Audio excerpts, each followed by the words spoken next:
강 장관이 누굽니까?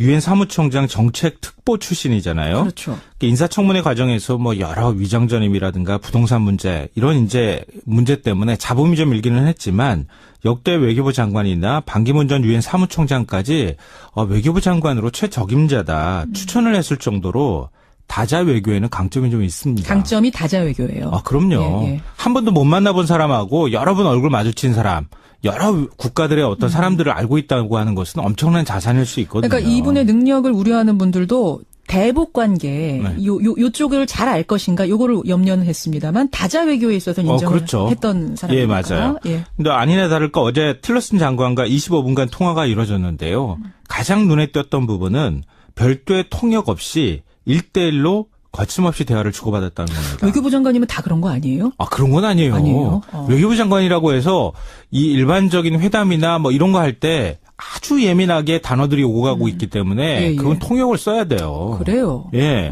근데 강 장관은 미국인보다 더 영어를 잘하기로 유명하잖아요. 미국인보다 더 잘해요? 원래 우리나라 온 외국인 중에서 예. 우리나라 사람보다 말 더 잘하는 사람 같다는 느낌 받는 사람도 있잖아요. 그렇군요. 그러니까 통역이 없다는 말이 이게 굉장히 중요한데요. 외교적인 거에서. 예. 사실 외교에 있어서는 서로 간에 상대방의 감정의 흐름들 그걸 예민하게 읽는 게 굉장히 중요하잖아요. 그렇죠. 예를 들면 우리가 대화를 할 때도 예. 살짝 토라졌어. 그 토라진 감정을 읽고 그 사람한테 그 감정에 대해서 살짝 이렇게 돌아가면서 애들로 표현하거나 이런 게 굉장히 중요해요. 뉘앙스라는 게 있거든요. 그걸 네. 읽느냐 못 읽느냐의 차이가 있거든요. 그거는 읽어내기가 굉장히 어려운 맞아요. 거거든요. 맞아요. 그런 면에서 이 강 장관은 굉장히 큰 강점을 갖고 있는 장관이라는 게 이번에 확인이 됐다고 볼 수 있을 것 같아요. 그렇군요. 예. 두 번째 행간은 뭡니까? 두 번째 행간은 두 가지 공감이 이루어진 점을 주목할 필요가 있다입니다. 두 가지 어떤 공감입니까? 우선 어제 통화에서 가장 큰 소득은 사드 문제에 관한 오해를 또 풀었다는 겁니다. 그래요? 이거 풀어도 계속 오해가 있다고 언론에서 얘기를 하고 있기 때문에 예. 그렇긴 하지만 일단은 어제 그 틸러슨 장관의 말을 보면 확실히 오해가 일단은 풀린 것 같습니다. 뭐라고 했길래요? 예, 강 장관이 환경 영향 평가에 대해서 미국 내에서 사실은 우려의 목소리가 나오고 있다는 언론 보도가 굉장히 많았었잖아요.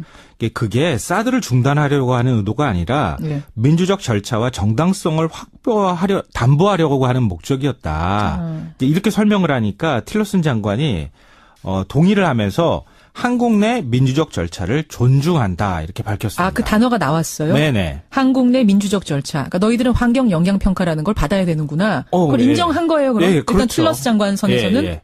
그러니까 미국 내에서 그 동안에 이거 사드 배치 안 하려고 하는 건 그런 뭐 이른바 꼼수 아니야 뭐 이런 계속 것처럼 의심했죠. 네, 의심했는데 그게 일단 풀렸다는 거고요. 또 하나는 한미 정상회담 전에 파이널 터치. 그러니까 사전 정지 작업으로 사전 접촉을 하기로 합의했다는 점입니다. 예. 강 장관이 한미 정상회담 전에 파이널 터치를 하는 게 좋겠다 이렇게 얘기를 하니까 예. 틸러슨 장관이 그것은 중요한 이야기다. 보좌진을 통해 일정을 조율하자 이렇게 화답을 했습니다. 예. 그러니까 필요에 따라서 강 장관이 미국을 직접 방문하는 방안도 검토를 한다고 하는데요.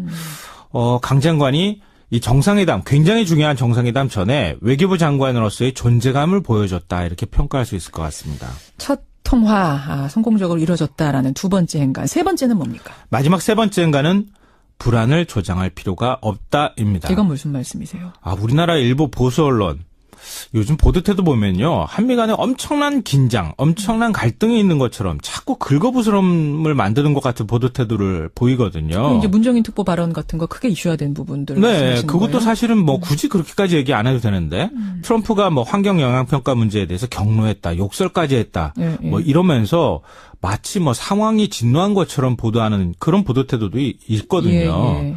근데 우리는 왜 항상 미국의 태도에 맞춰줘야 하는 그런 나라는 아니잖아요.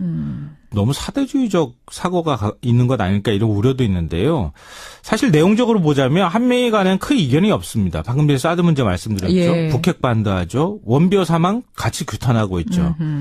만약 서로 간에 이견이 있다면 그건 외교력으로 풀면 되죠. 설득하고 믿음을 주고 이런 시간이 좀 필요한 거거든요. 그래요. 그러니까 강경화 외교부 장관이 시험대에 섰고 잘 해내리라고 앞으로 좀 믿고 싶습니다. 여기까지 오늘의 행간 김성환 씨 수고하셨습니다. 네, 고맙습니다. 문재인 대통령은 주말에 한미정상회담 준비에 매진하고 있는데 강경화 신임 외교부 장관 한미정상회담 실무 책임자라고 할 수 있겠죠? 오늘 미 2사단을 방문했습니다. 그 장면 보시겠습니다. is to date the largest evacuation from land by a single ship. And you must also know by now that President Moon Jae-in's parents were a part of the 14,000 refugees who boarded SS Meredith Victory. So when he visits Washington, D.C. in a few days, President Moon will invite veterans of the Hungnam evacuation. 네, 25초 동안 통역 없이 저렇게 유창하게 이야기를 하는 외교부 장관 정말 오랜만에 보는 것 같은데요. 그 미 이사단에 있던 장교들도 굉장히 고개를 끄덕이면서 흥남 하면서 감회의 전 모습. 그러니까 흥남 철수 작전에 함께 승선했던 문재인 대통령의 부모님이 이제 대통령 아들 낳았고 그래서 당시에 작전을 수행했던 미군 참전 용사들을 워싱턴에서 만난다 이런 일정도 공개를 했습니다. 네, 일종의 민심, 미국의 민심을 미리 좀 가다듬고자 하는 그런 건가요? 그렇죠. 그러니까 미국의 도움이 없이는 오늘의 문재인이 없었다. 이제 이 메시지 네. 분명히 전달한 건데 오, 예. 사실은 이제 오늘 이 이사단 거기 간 것은 핵심적으로는 그거죠. 그러니까 정상회담을 앞두고 그 미국 내 여론 정지 작업을 위한 행보다 이렇게 네. 이제 봐야 될 것 같고요. 기본적으로 이 이사단 같은 경우가 지난번에 왜 그런 적이 있죠. 이사단 그 100주년 기념 창설 100주년 기념해서 콘서트를 열려고 의정부에서 시도를 했는데 네. 사실 일부 반미 그 성향의 세력들이 네. 방해를 하는 바람에 굉장히 파행이 된 적이 있어요. 그러니까 그와 관련해서 네. 그것은 한국 내 일부의 의견이고 정부의 입장은 한미동맹을 굳건히 하는 바탕 위에서 모든 문제를 풀려고 한다. 굳건히 하는 바탕. 예, 그런 의지를 저렇게 이제 표명한 것이다. 이렇게 해석할 수 있을 것 같아요. 네. 어디서 많이 들어봤더니라는 제목이 달려 있는데요. 바로 들어보시겠습니다. 다음 역은 동대문 운동장역입니다. 내리실 문은 왼쪽입니다. 을지로나 성수, 잠실 방면으로 가실 손님은 다음 역에서 2호선으로 갈아타시기 바랍니다. Next stop is Dongdaemun Stadium. Dongdaemun Stadium. You can transfer to... 제가 출퇴근길에 항상 왔다 갔다 하는 역이거든요, 저 여기. 네. 이게 강경화 외교부 장관의 네. 목소리라고요? 앞에 한글로 말하는 분은 저 성우세요. 아. 성우고요. 그다음 넥스트 있으면 영어로 나오는 영어로 말하시는 그 분. 영어로 말하는 목소리가 네. 바로 강경화 장관인 것이 이 그 수권 블로그 사이트에 이 강경화 장관이 녹음한 네. 거다 이렇게 올라오면서 지금 누리꾼들 사이에서 화제가 됐고 강경화 장관도 내가 지하철 영어 이거 안내 음성 녹음한 적이 있는 것 같다 그렇게 기억을 한다라고 또 그런데 저 분에게 음성을 듣고 바로 합니다. 저게 내 목소리다라고 얘기한 건 아니지만 내가 옛날에 언젠가 녹음한 한번 적은 녹음한 적은 있었다라고 시인을 하신 거군요. 그렇군요. 그 저희 채널의 취재진이 그래서 네. 당시에 강경화 장관과 같이 이제 녹음을 했던 또 성우도 한번 접촉을 해봤는데 강경화 장관이 좀 몰랐다. 그때 참 NG 없이 잘 하시더라. 근데 지금 보니까 지금 돌아보고 나니까 강경화 장관이 나도 참 놀랍다 이런 반응을 보이기도 했습니다. 그러니까 저게 예전에 외교부 활동을 하기 전에 녹음을 한 건가요? 그렇죠. 꽤 오래 전에? 네, 원래 이제 그 강경화 장관의 출발은 KBS PD로 출발했습니다. 네. 근데 PD 겸 아나운서로 해서 원래 영어를 잘하기 때문에 영어 방송 쪽으로 해서 네. 원래 이제 지금 이제 강경화 장관의 아버님이 강창선 아나운서시거든요. 우리나라에 정말 유명한 3대 정말 아나운서가 있습니다. 그 중에서 강창선 아나운서가 옛날에 VOA 방송이라고 보이스 오브 아메리카 방송에 거기에 이제 아나운서를 하셨어요. 그러다 보니까 이제 강경화 장관은 그래서 유학도 갔다 오고 나름대로 굉장히 네이티브와 거의 똑같은 발음을 이제 하거든요. 그래서 이제 그것 때문에 KBS PD로 취직을 해서 그때 영어 방송 PD를 아나운서를 하면서 이제 이 방송을 녹음했던 거고요. 그 다음에 이제 워낙 통역을 잘하니까 국회의장 통역 비서관으로 그때 이제 취직을 했습니다. 그래서 한 국회의장 한 4-5명의 통역 이제 그걸 하다가 이제 김대중 대통령한테 발탁이 돼서 대통령 통역을 하게 된 거죠. 그래서 이제 아마 외교부에 이제 입부를 하게 되는 이제 그런 쭉 이제 하는데 사실 출발점은 워낙 영어를 잘하다 보니까 저렇게 이제 그 아나운서로 그때 당시에 이제 방송 녹음을 하게 된 그런 상황 같습니다. 네, 강경화 외교부 장관이 인사청문회 거치고 나서 각종 비리 의혹 이런 것들이 들춰나면서 아주 험난하게 외교부 장관까지 가게 됐는데 가장 지금 중요한 시급한 현안이 한미 정상회담 아닙니까? 지금 어떻게 준비를 해야 될까요? 아무래도 이제 지금 어차피 준비 자체는 아마 청와대 중심으로 할 겁니다. 네. 왜냐하면 강경화 장관이 임명된 지가 얼마 안 되기 때문에 지금 청와대와 준비대사관 중심으로 아마 준비를 하고 여러 가지 이제 의견을 조율할 것이고, 강경화 장관은 이제 공식적으로 이제 대통령과 함께 참가를 해야 되거든요. 그러니까 그런 점에서 본다면 아무래도 이제 강경화 장관이 북핵 문제나 이런 데 대한 좀 스타디를 좀 많이 할 것 같아요. 왜냐하면 기존에 이 문제를 많이 다뤄보지 않았기 때문에. 그리고 이제 강경화 장관은 특히 영어를 워낙 잘하기 때문에 아마 그런 부분에서는 상당히 유리한 점이 있을 겁니다. 그러니까 트럼프 대통령과의 어떤 자연스러운 어떤 이야기라든지 또 아무래도 여성이기 때문에 분위기 자체를 좀 화기애애하게 만들 수 있는 그런 장점도 충분히 있을 것 같아요. 그렇기 때문에 아마 강경화 장관은 이번 회담이 굉장히 중요한 회담이죠. 이번 회담을 정말 강 장관이 그런 자기의 장기를 살려서 충분히 할 경우, 특히 이제 유엔의 인맥이라든지 국제적인 이런 의전에 상당히 강한 측면이 있거든요. 그런 면들을 이번 회담에 활용한다라면 제가 볼 때 아마 충분히 장점을 발휘할 수 있지 않을까 생각합니다. 네. 사실 저는 정상회담을 앞두고 이렇게 외교부 장관이 주목을 받았던 적이 있었을까 싶을 정도인데, 어찌됐든 문 대통령의 데뷔 무대이기도 하지만 강경화 장관의 데뷔 무대이기도 한 거니까 그만큼 좀 긴장을 할 것 같아요. 그렇습니다. 워낙 지금 청문회를 거치고 임명되는 과정에서 본인 때문에 전국에 얼어붙기도 하고 험난한 과정을 거쳤는데, 이번 외교 무대에서 한미 정상회담을 어떻게 성공적으로 이끄느냐에 따라서 본인이 물론 논란들이 있었지만은 굉장히 잘 임명을 했다라는 평가도 들을 수 있도록 본인의 역할이 중요하다고 생각합니다. 뭐 북핵 문제, 사드 문제 여러 가지가 있고요. 또 이제 뭐 경제 사절단들도 가고요. 여러 가지 어떤 외교, 안보 그리고 경제 이슈까지 다양하게 다뤄질 텐데, 강경화 장관이 그렇기 때문에 더 많은 책임감을 느끼고 준비하고 있지 않나 싶습니다. 이 점을 주목할 필요가 있다입니다. 두 가지 어떤 공감입니까? 우선 어제 통화에서 가장 큰 소득은 사드 문제에 관한 오해를 또 풀었다는 겁니다. 그래요? 이거 풀어도 계속 오해가 있다고 언론에서 얘기를 하고 있기 때문에 예. 그렇긴 하지만 일단은 어제 그 틸러슨 장관의 말을 보면 확실히 오해가 일단은 풀린 것 같습니다. 뭐라고 했길래요? 예, 강 장관이 환경 영향 평가에 대해서 미국 내에서 사실은 우려의 목소리가 나오고 있다는 언론 보도가 굉장히 많았었잖아요.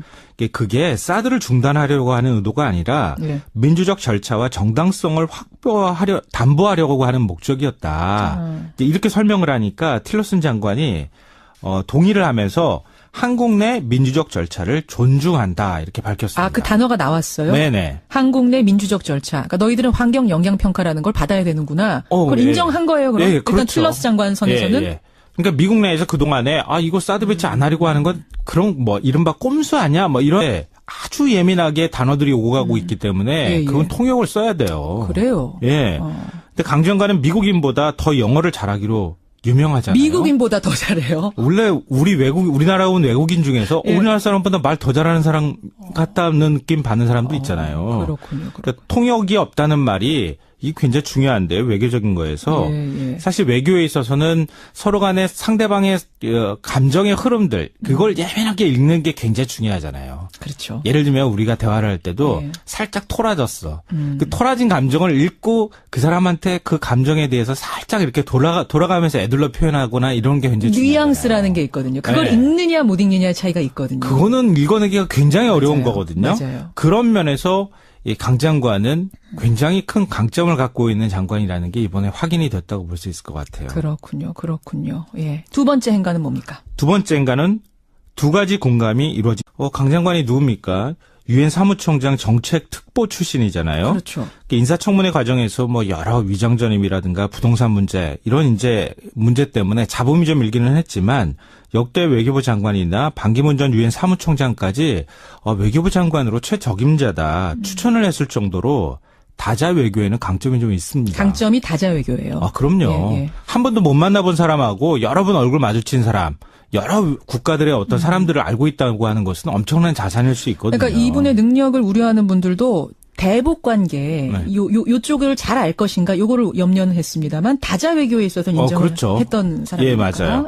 근데 아니나 다를까 어제 틸러슨 장관과 25분간 통화가 이루어졌는데요. 가장 눈에 띄었던 부분은 별도의 통역 없이 1대1로 거침없이 대화를 주고받았다는 겁니다. 외교부 장관이면 다 그런 거 아니에요? 그런 건 아니에요. 외교부 장관이라고 해서 이 일반적인 회담이나 뭐 이런 거 할 때 것처럼 의심했죠. 네, 의심했는데 그게 일단 풀렸다는 거고요. 또 하나는 한미 정상회담 전에 파이널 터치, 그러니까 사전 정지 작업으로 사전 접촉을 하기로 합의했다는 점입니다. 예. 강 장관이 한미 정상회담 전에 파이널 터치를 하는 게 좋겠다 이렇게 얘기를 하니까 예. 틸러슨 장관이 그것은 중요한 이야기다.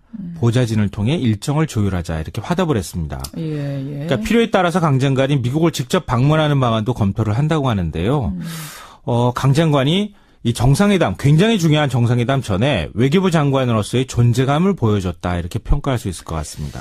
첫 통화 성공적으로 이루어졌다라는 두 번째 행간. 세 번째는 뭡니까? 마지막 세 번째 행간은 불안을 조장할 필요가 없다입니다. 이건 무슨 말씀이세요? 우리나라 일부 보수 언론 요즘 보도태도 보면요. 한미 간에 엄청난 긴장, 엄청난 갈등이 있는 것처럼 자꾸 긁어부스럼을 만드는 것 같은 보도태도를 보이거든요. 이제 문정인 특보 발언 같은 거 크게 이슈화된 부분들. 네, 그것도 거예요? 사실은 뭐 굳이 그렇게까지 얘기 안 해도 되는데 트럼프가 뭐 환경 영향 평가 문제에 대해서 경로했다, 욕설까지 했다, 예, 예. 뭐 이러면서 마치 뭐 상황이 진노한 것처럼 보도하는 그런 보도태도도 있거든요. 예, 예. 근데 우리는 왜 항상 미국의 태도에 맞춰줘야 하는 그런 나라는 아니잖아요. 너무 사대주의적 사고가 있는 것 아닐까 이런 우려도 있는데요. 사실 내용적으로 보자면 한미 간에는 큰 이견이 없습니다. 방금 전에 사드 문제 말씀드렸죠. 예. 북핵 반대하죠. 원비어 사망 같이 규탄하고 있죠. 만약 서로 간에 이견이 있다면 그건 외교력으로 풀면 되죠. 설득하고 믿음을 주고 이런 시간이 좀 필요한 거거든요. 그래요. 그러니까 강경화 외교부 장관이 시험대에 섰고 잘 해내리라고 앞으로 좀 믿고 싶습니다. 여기까지 오늘의 행간 김성환 씨 수고하셨습니다. 네, 고맙습니다. 문재인 대통령은 주말에 한미 정상회담 준비에 매진하고 있는데 강경화 신임 외교부 장관 한미 정상회담 실무 책임자로